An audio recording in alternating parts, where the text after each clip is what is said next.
¿Qué tal? ¿Cómo están? Bienvenidos a este nuevo contacto con Red de Fútbol en este espacio extraordinario, podemos llegar a decir, de fútbol infinito, sin el co-anfitrión del programa, Jaime Macías.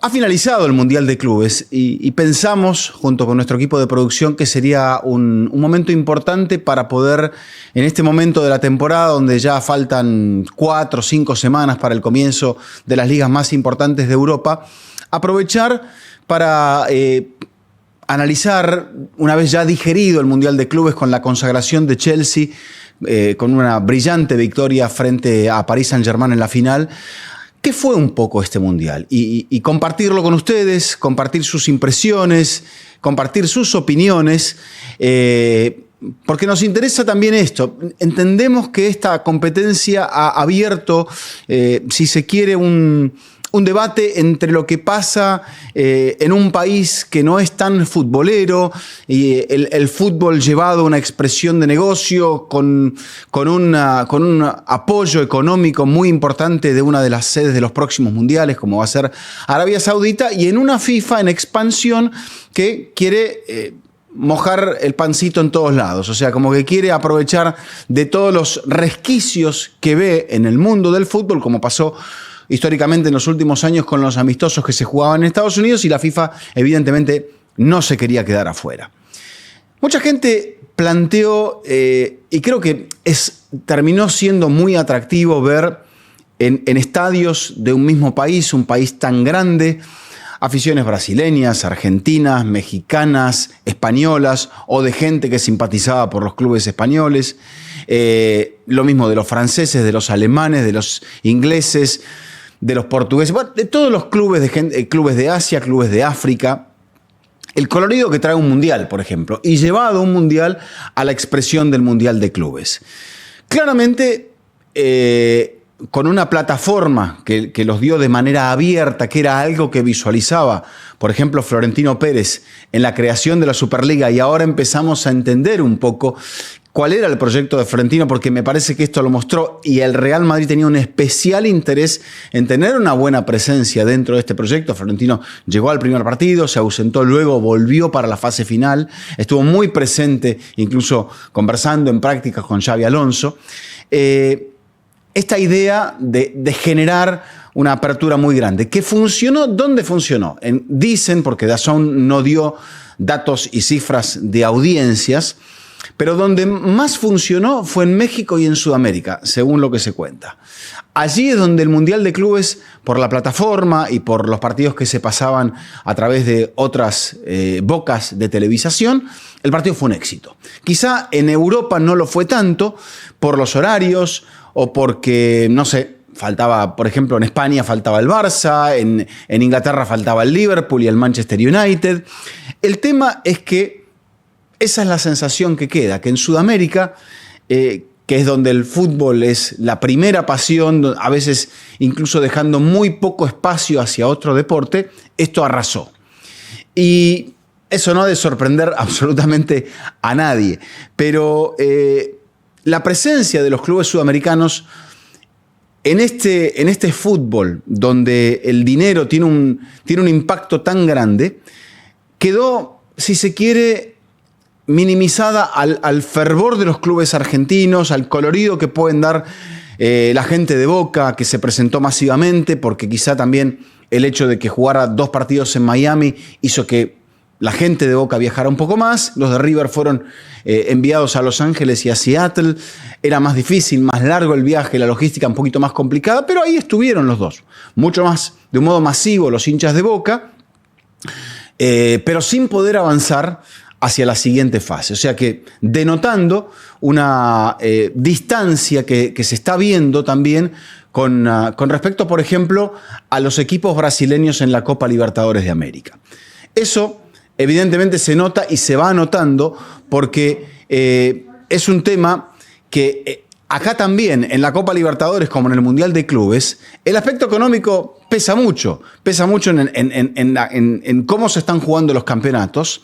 El campeonato Brasileirao, que va en la segunda etapa de la temporada, Brasil juega muchos partidos. Los clubes brasileños juegan muchos partidos. Se juega la Copa do Brasil, se juegan los campeonatos de los estados, los estaduales.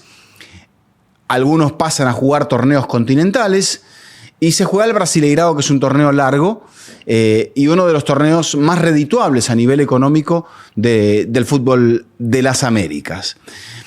Eso, sumado también al impulso que en esta época están teniendo las casas de apuestas y a la, si se quiere, solidez económica que Brasil está viviendo en estos momentos, hace que los clubes, con grandes asistencias de público, con la televisión que puede pagar buenas cantidades por los derechos de los torneos, hace que esto les dé una plataforma de donde poder gastar a los clubes brasileños, más aún a los clubes más grandes, como Flamengo, como Corinthians, como São Paulo, como Palmeiras. Bueno, no los quiero nombrar a todos, pero ustedes conocen a los clubes grandes del fútbol de Brasil.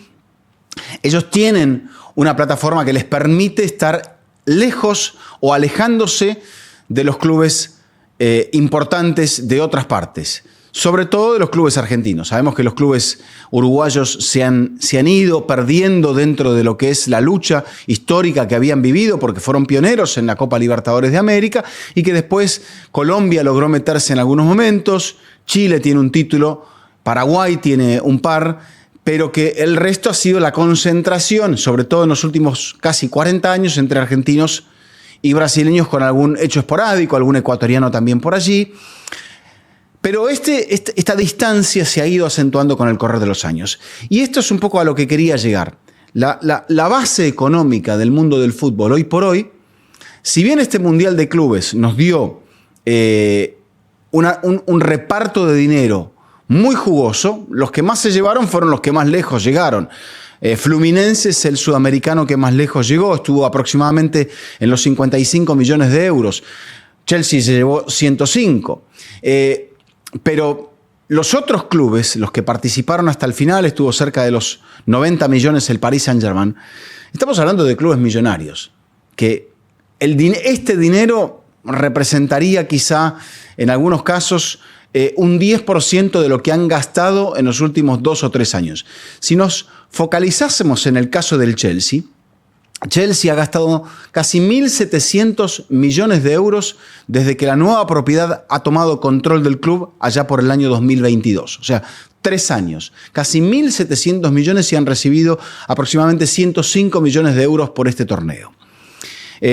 Un gran gasto en futbolistas que se ha visto aquí. Incluso durante el torneo, Chelsea, a los jugadores que tenía cedidos en otros clubes, les ha puesto un entrenador que los empezara a poner en forma y empezaran a trabajar cumplidos con el periodo de vacaciones para poder hacer que esos jugadores, que seguramente van a ser descartados por Enzo Maresca, puedan tener ritmo, puedan estar bien física y futbolísticamente para poder ser cedidos. O sea, estamos hablando de una mega empresa que no escatima en absolutamente nada. Entonces, esa mega empresa es la que le gana a otra mega empresa, que es Paris Saint-Germain, con un proyecto también muy joven y que le gana futbolísticamente muy bien. Pero estamos hablando de 2 clubes campeones en esta temporada en Europa. Uno campeón de la Champions, otro campeón de la Conference League, que lo único que van a lograr es distanciarse un poco más. Y que Europa, que se sabía, que se preveía que iba a ser protagonista de este torneo, lo acaba haciendo. Quizá con Fluminense, con Al Hilal, que elimina al Manchester City, con algunos casos también, por ejemplo, esperábamos a ciertos clubes que llegaran un poquito más lejos, apareció Monterrey por allí, o sea, no aparecieron los argentinos como decíamos antes, pero lo que se ve, hay gente que le gustó mucho esto. O sea, ahí vemos, y por eso queremos saber qué les pareció a ustedes. Hay gente que se entusiasmó y vio en este mundial a la 8ª maravilla del mundo. Y para mí, lo que marca es esa profundización entre aquel fútbol que uno vio y vivió hace 40, 50 años, y esta expresión, que ya tenía clubes importantes, porque dominaba, no sé, Bayern, el Ajax tenía una potencia tremenda en el fútbol de Países Bajos, Real Madrid, por ejemplo, también, ni hablar de la marca de Real Madrid hasta los años 60 en el fútbol europeo. Pero que una vez que todo cambió a partir de mediados de la década del 90, entramos en esta espiral. Y esa espiral nos ha depositado en este descubrimiento del Mundial de Clubes, que estaba inflado con ese dinero de Arabia Saudita, que lo estará hasta la edición de 2033, pero que después veremos si este torneo consigue tanto sponsor para poder mantenerse en la misma calidad que se vio aquí, sobre todo en cuanto a la repartija de dinero. El Mundial fue un éxito. Y esto es lo que la FIFA también ve, que faltaron clubes convocantes. Fue un éxito básicamente porque Real Madrid llenó todos los estadios donde jugó.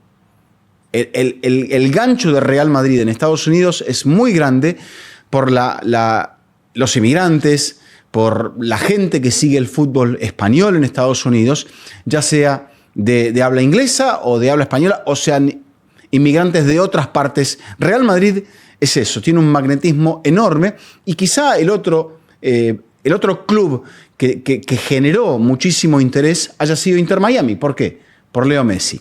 Fuera de ello, Boca también, sobre todo en el partido contra Bayern, generó grandes convocatorias por el hecho de jugar en Miami, una ciudad que tiene un gancho muy fuerte hacia los argentinos.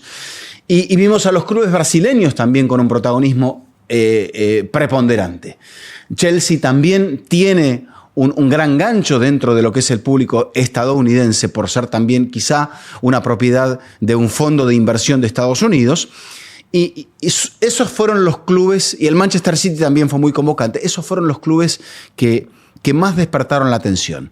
Hubo más de 80.000 personas en la final, lo que mencionábamos, Real Madrid también colocando en el partido de la semifinal contra París casi 80.000 personas, pero también tuvimos un partido que apenas superó los 3.000 espectadores. En general, la media fue de casi 40.000 por partido, y eso es una cifra muy buena. Se dice también, dentro de lo que fue la logística del torneo, que faltó un poco más de promoción, que la FIFA terminó rebajando el precio de las entradas y que por eso se vio muchos estadios llenos. Y esto también es cierto, la FIFA arrancó con una vara muy alta y terminó bajándola, y eso hizo que la gente terminara poblando los estadios de manera masiva, porque bien se sabe que para el primer partido, el del Inter Miami frente al Al-Ahly, se generó una gran convocatoria, 55.000 espectadores, pero que cuando faltaban 4 o 5 días, apenas si se habían superado las 20.000 entradas vendidas. Entonces, dentro de esa idea de lo que quería la FIFA, cuando había tanto dinero por parte de Arabia Saudí, es como que todo se relajó, la gente pudo fluir hacia los estadios, y ahí es donde todo el mundo se golpea el pecho diciendo: esto ha sido un éxito. En cuanto a la materia futbolística, creo que vimos muy buenos partidos y vimos otros muy condicionados, sobre todo por el aspecto climatológico. Si la memoria no me falla, creo que fueron 5 partidos donde hubo que ver interrupciones por situaciones climatológicas, sobre todo por las fuertes tormentas y el protocolo que existe en Estados Unidos sobre las tormentas eléctricas. Hubo uno, el partido entre Chelsea y Benfica en Charlotte, que se prolongó y duró, aún con el tiempo suplementario, los tiempos extra, llegó a durar casi 4 horas 40 minutos, o sea, desde el inicio hasta el final 4 horas 40 minutos, 4 horas 38. Pero es un punto a tener en cuenta que la FIFA ha utilizado también este torneo como una especie de prueba piloto para lo que será el próximo Mundial. El Mundial de selecciones. Por ejemplo, se sacaron conclusiones muy positivas del uso de un estadio como el de Atlanta. ¿Por qué? Porque el de Atlanta permitió jugar partidos en horarios del mediodía muy importantes, muy apetecibles para el gancho con Europa, sobre todo en un mundial de selecciones. Un estadio cerrado, que no tiene esta situación de la tormenta eléctrica, o sea, se puede jugar a la temperatura que se disponga, 20, 21, 22 grados centígrados, y a la hora del día que se juegue va a estar bien. Entonces, quizá ahora la FIFA ya tiene las sedes elegidas, pero ahora es como que está entendiendo si no lo había entendido en 1994, que ese es un poco el impedimento o la limitación que esta competencia nos dejó. Pero en lo futbolístico, creo que por momentos arrasó Paris Saint-Germain extendiendo esa idea de juego que había trazado al cabo de la temporada, que mostró en la Champions, que le permitió ganar con una goleada histórica al Internacional en la definición del torneo en Múnich, del torneo de la Champions League de la UEFA, y parecía que veíamos esa línea. El punto fue esa derrota en la fase de grupos ante Botafogo, que nos dio esa nos llevó a esa sensación de que veíamos esos duelos casi mano a mano entre los clubes sudamericanos y los clubes europeos. Pero se dio un partido en el cual Botafogo cedió mucho la iniciativa con el planteo de Renato Paiva, y a partir de ahí es como que logró en esa figura de equipo que se quedó a la expectativa, que le cedió el protagonismo al rival, ahí es donde vimos que se podía. Pero claro, eso es un argumento que puede resultar en 1 de cada 10 o de cada 20 partidos. Por lo que se ve, quizás Flamengo fue un equipo que pudo jugar mano a mano, pero no le termina de ir del todo bien. Quizá Palmeiras es otro equipo que pudo jugar mano a mano, tampoco le va del todo bien, pero sí le plantea buenos partidos el equipo verde. Y dentro de todo esto creo que los que terminaron llegando, el campeón de la Conference League y el campeón de la Champions League, ahí sí plantearon un duelo mano a mano que resultó muy interesante, aún ante el fuerte calor con el cual se jugó a las 3 de la tarde, hora del este de Estados Unidos, en New Jersey, en un partido que comenzó un poquito más tarde y que encima de todo tuvo un entretiempo a la americana con 25 minutos de un halftime de algo mucho más parecido a un Super Bowl que a un partido de fútbol. Incluso también mucha gente, muchos puristas decían, y esto de la salida así tipo hollywoodesca de los futbolistas, y leía en la prensa europea, por momentos se veía a los futbolistas salir con un rasgo hasta de timidez diciendo, todo esto es para mí. Y el futbolista, el fútbol, en esta adaptación cultural, me parece que eso fue algo quizá demasiado lejos. La salida de los equipos, los 22 protagonistas, los árbitros al unísono, me parece que ese es un momento mágico que se perdió en este intento que utilizó la dirigencia de Gianni Infantino para acercar posiciones con el anfitrión de esta competencia. La presencia incluso de Donald Trump ahí, incluso le preguntaban a Rhys James qué pasó con Trump, que no se iba en la entrega del trofeo, y él quedó ahí. Nosotros, claro, queríamos ese momento, pero el señor estaba ahí y no se fue, quizá porque no le dijeron que ese era un momento. Incluso Infantino, cuando le dio el trofeo, por ejemplo, a Messi en el Mundial en Qatar, apenas se apartó. Cuando el Emir participó de la entrega, estuvo y después ya no entró en la foto final de los campeones del mundo. Bueno, aquí se dio eso, ¿no? E incluso, bueno, esos diálogos, leí a Alfredo Relaño en una columna en el diario AS que decía, parecía la típica, uno no podía entender, o no podía participar o escuchar el diálogo, pero es lo típico que sucede cuando un extranjero va a ver los toros en España. Le tienen que explicar absolutamente todo, y parecía como que a Trump le tenían que explicar todo, y en el fondo cuando le preguntaron algo de fútbol, dijo, bueno, sí, el soccer va a ser importante en los próximos años. Bueno, ya es importante. Y cuando le preguntaron por un futbolista, habló de Pelé. O sea que estamos hablando de hace 50 años atrás, de casi 50 años del retiro de Pelé en los campos de Estados Unidos con la camiseta del Cosmos. Bueno, en ese marco, creo que París dejó al final una imagen como de un equipo al cual se le puede encontrar la vuelta. Pero una final jugada con altísima intensidad pese al calor, con dos clubes jóvenes en sus planteles, muy físicos, y con un duelo en el que prevaleció, como casi siempre pasa en el fútbol, el más pragmático de los dos. Y ese más pragmático es un personaje como Enzo Maresca, italiano, pero casi formado como entrenador al lado de Josep Guardiola, de Pep Guardiola. Y siendo Guardiola un purista del juego de posesión, y siendo Maresca también italiano, Maresca encontró en otro discípulo, o en otro, no sé si discípulo, pero sí alguien que forma parte de la línea de juego de Guardiola, como es Luis Enrique, encontró la manera de hacerle daño.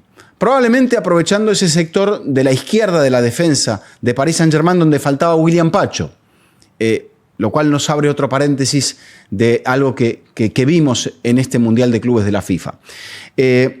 Aprovechó ese lugar entre Nuno Méndez y William Pacho, donde sin el mediocampista por izquierda, Fabián Ruiz, o el extremo por izquierda, Kvaratskhelia, permitían que allí, y esto lo había leído Maresca, pudiera, con la subida de Malo Gusto y con la aparición de Cole Palmer, con una final extraordinaria, exjugador del Manchester City, Cole Palmer, que allí básicamente lo rompiera. Porque hasta el momento de la llegada del primer gol, el partido era parejo, había tenido lo suyo el cuadro francés, pero había aparecido muy bien Robert Sánchez.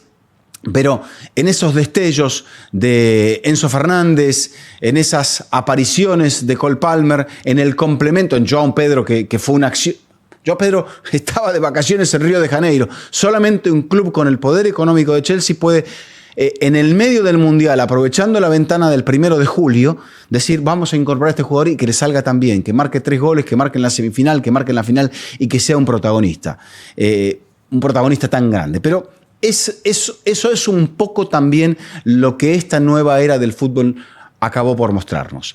Pero volviendo al partido, allí le encontró la vuelta Maresca a Paris Saint-Germain, y el encuentro, incluso ya con una altísima posesión de parte del cuadro francés en el segundo tiempo, con oportunidades, pero con un arquero teniendo una gran actuación, con una defensa también muy concentrada, con una gran actuación. Vimos a un equipo muy completo, un equipo con la figura de Caicedo, con la figura de Sánchez, con la figura de Cucurella, con la figura hasta de Pedro Neto, un equipo que supo cómo jugar esa final, supo cómo hacer daño al campeón de Europa y cómo quedarse con el título, con los amplios recursos de haber tenido una temporada con algunos altibajos. Hubo un momento en el cual Maresca había sido cuestionado por la afición del Chelsea, hubo un momento en el cual al final de la temporada Chelsea se vio afuera de los puestos de clasificación para la próxima Champions League, pero terminó encauzando la temporada, terminó ganándole al Betis la final de la Conference League, y ahora con este título mundial de clubes también demuestra ser un equipo ampliamente copero. Chelsea logró, con la consecución del título de la Conference League, logró convertirse en el primer club de la UEFA en ganar todos los títulos en todas las eras que se han disputado en el viejo continente. Y ahora, ganando este Mundial de Clubes, ratifica un poco eso, que aunque la propiedad que supo ser catapultada por el proyecto del ruso Roman Abramovich, ahora es extendida en este modo, en algunos aspectos tan parecidos, pero tan distintos en cuanto a lo que es la filosofía de sus dueños. Un grupo inversor americano con el administrador que es la cabeza del proyecto de Los Ángeles Dodgers, y un fútbol que entra en esa dimensión de querer parecerse un poco a la NFL. Eso es lo que nos deja este Mundial de Clubes en conclusión. La gente de Real Madrid, en otro de los apéndices, quedó muy preocupada por lo que fue ese gran partido de Paris Saint-Germain en la semifinal. Porque París venía muy bien, más allá de la derrota frente a Botafogo, el París venía muy bien y era el gran favorito para la final. Pero se encontró con un equipo que le supo jugar ese partido, como decíamos, ante la ausencia de Pacho, ante un par de carencias de jugadores importantes, se le complicó al equipo de Luis Enrique, e incluso terminando con Luis Enrique con una imagen muy fea, metiéndole ese manotazo en el rostro a João Pedro. Entonces, al final, vimos un París que había dejado esa sensación de equipo imbatible y con la cual comenzará la próxima temporada, dándole un golpe muy fuerte a Real Madrid. Porque Real Madrid, y lo habíamos mencionado hasta la llegada de los cuartos de final, que es donde hicimos un pequeño paréntesis por un tema de días libres, pero Madrid venía bien, pero también teníamos que medir ante quiénes había expuesto esa digamos, fortaleza del cuadro merengue.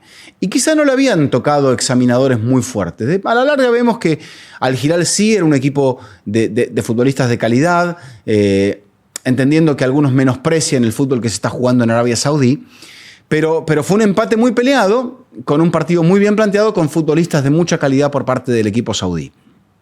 Después llegaron otros buenos resultados, pero apenas con destellos del Madrid. Quizá el mejor futbolista del cuadro blanco haya sido Gonzalo García. El trabajo y el esquema de Xabi Alonso se vio, pero cuando le faltó Dinhausen, por ejemplo, en defensa, el equipo no se vio bien. Porque Raúl Asensio, mostró un torneo que preocupa hacia el futuro. Va a tener que trabajar sobre él Xabi Alonso. Va a tener que trabajar para el futuro para hacer de él un defensor confiable. Y de hecho los dirigentes de Real Madrid están buscando en el mercado ahora un central y están viendo si Konaté, el jugador del Liverpool, podría ser esa opción si es que no se va del presupuesto. Incorporado ya el futbolista de Benfica, el lateral izquierdo Álvaro Carreras, lo cual obligará a Real Madrid a hacer alguna operación de salida en esa posición. Pero también el Madrid, que no pudo contar por enfermedad con Mbappé, lo inserta recién sobre el final del torneo, termina en este esquema de Xabi Alonso, no mezclándose del todo bien con Vinicius Junior. Rodrigo, que aparentemente va de salida, es otro de los puntos. O sea, el Madrid acaba entendiendo que probablemente de lo que ha movido hasta aquí, Dinhausen es la mejor noticia que ha tenido y Gonzalo García, con la llegada de Xabi Alonso, también es la segunda mejor noticia. Habrá que ver qué hace el Madrid, si se lo queda, si lo blinda, porque hay clubes interesados en pagar la cláusula, cómo va a manejarse en ese aspecto de mercado y cómo va a encarar los refuerzos en esta idea que tiene Xabi Alonso de jugar por momentos con una línea de 3, línea de 4, donde Tchouaméni parecía ser un futbolista ideal para generar eso que ya muchos equipos están viendo. Lo ha hecho el Chelsea, lo ha hecho Paris Saint-Germain.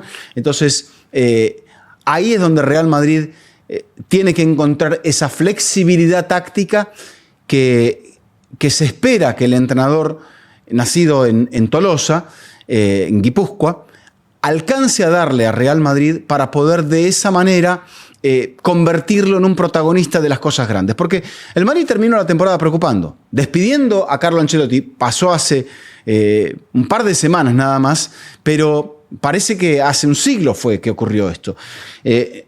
Cayendo en la Supercopa ante Real Madrid, en la Supercopa ante el Barça, en la Copa del Rey frente al Barça y en la Liga frente al Barça. Y eso es algo que el Madrid no se lo puede permitir. Por eso, seguramente, es que se precipitó la salida de Ancelotti, que ya está dirigiendo a la selección brasileña. Por eso está Xabi Alonso y por eso Xabi Alonso se entiende que tiene mucho trabajo de aquí en adelante. Y tiene que primero perfilar el plantel con el que va a contar, para luego pasar a la idea futbolística en cuanto al juego.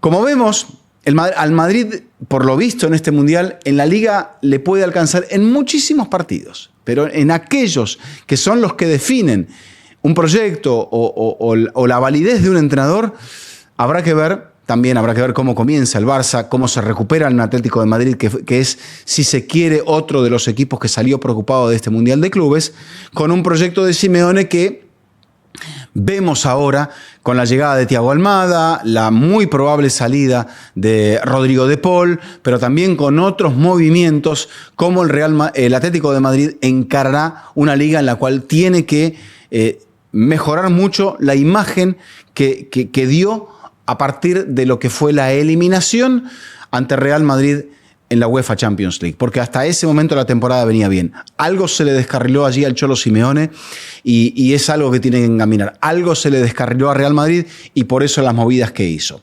Entonces, hay trabajo tanto para Xabi Alonso como para el Cholo Simeone y también hay trabajo para Hansi Flick, que tiene que perfilar su plantel Laporta tiene que seguir trabajando para que los números le cuadren y dentro de todo esto, así es como vamos a saltar a esa siguiente etapa de la temporada que comenzará dentro de muy poco y que seguramente retornemos en la próxima semana cuando Jaime Macías esté de vuelta y volvamos a Fútbol Infinito. Hay algo que el Mundial de Clubes mostró también. Infantino se golpea el pecho y Pierluigi Collina también por la cámara que tienen los árbitros, la cámara que va en ese costado del rostro de los árbitros, por aquí más o menos, en la diadema que llevan para la comunicación con el VAR y con los árbitros asistentes. Se vio una aplicación del reglamento muy rigurosa y también de castigo por las sanciones por tarjeta roja. Se vieron penales que algunos cuestionaron como mínimos contactos, pero que se sancionaron. Esa fue la marca de Collina. Y si bien en algunos momentos, en Qatar en 2022, eso se vio en la fase de grupos, por ejemplo, mucha gente se quejó de los penales que le dieron a Argentina en el comienzo del Mundial contra Arabia Saudí, un penal de sujeción dentro del área. Aquí también vimos eso y vimos un castigo muy fuerte por parte del Tribunal de Sanción. Se proseguirá con esta idea, las ligas adaptarán un poco todo este tema en pos del espectáculo, se permitirán más contactos, menos contactos, como bien decimos siempre, no todo contacto en el área es penal, no toda mano es penal. Bueno, aquí creo que la FIFA otra vez nos da una vuelta de tuerca en cuanto al reglamento para entender cuál será el próximo capítulo en esta historia en la cual nosotros mismos, hasta los comunicadores, ni hablar de los espectadores, nos terminamos preguntando con qué reglamento se va a jugar esta competencia, con qué reglamento, entre comillas, se va a jugar esta liga. Eso es algo también para verse. Y bueno, finalmente la continuidad de este torneo. Ya se está empezando a hablar de Qatar para 2029. Pero se habla de que para que Qatar en el 2029 pueda hacer que la sede sea perfecta en cuanto a la climatología para los partidos y en cuanto a la gente que vaya, es la necesidad seguramente de desplazar el Mundial para disputarlo entre noviembre y diciembre, como pasó con el Mundial de 2022.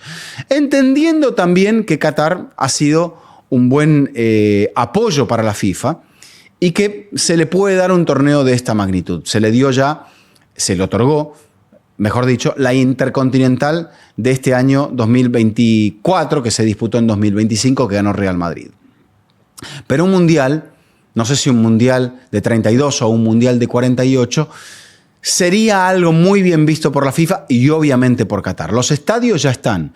La idea de que ese país, disputando casi todo en una misma ciudad, con un transporte público que enlaza casi todos los escenarios, es algo maravilloso para todos, para la prensa, para el espectador. O sea que allí la FIFA busca darle continuidad al torneo y probablemente en el 2033 sea en Arabia Saudita. ¿Habrá tanto dinero como hubo aquí? Probablemente sí. Quizá hasta haya más dinero. Porque esta es un poco la sensación con la cual empezamos esta entrega de Fútbol Infinito aquí a través de Red de Fútbol, para la cual le pedimos su apoyo, su suscripción, todo. Estamos atentos a todos y que estén atentos, por supuesto, también a todo lo que tenemos en la plataforma. Esta semana con el estreno del ciclo de entrevistas de Carmen Boquín y con muchas otras cosas más que estamos preparando para el futuro. Pero eso, dentro de esta era del fútbol millonario, ¿cómo ven ustedes este capítulo que el Mundial de Clubes ha comenzado? Los escuchamos, los leemos y esperamos entonces su feedback. Así que así llegamos al final de este Fútbol Infinito en Red de Fútbol. Y bueno, su opinión es importante porque ustedes también seguramente han ido a los estadios, seguramente han visto cosas en este Mundial de Clubes, ya sea a través de la televisación, a través del streaming, una era también del streaming que se empieza a abrir. ¿Cuál es su opinión? ¿Cómo lo vivieron? ¿Cómo lo sintieron? ¿Qué les parece de cara al futuro? Gracias entonces, suscríbanse, apóyennos, por favor, aquí a través de Red de Fútbol y como siempre la invitación en el próximo capítulo de Fútbol Infinito. Hola Hola, soy Alejandro Figueredo, conductor de ¿Qué pasa Inter Miami? Si te gustan nuestros contenidos, suscríbete a Red de Fútbol y activa las notificaciones.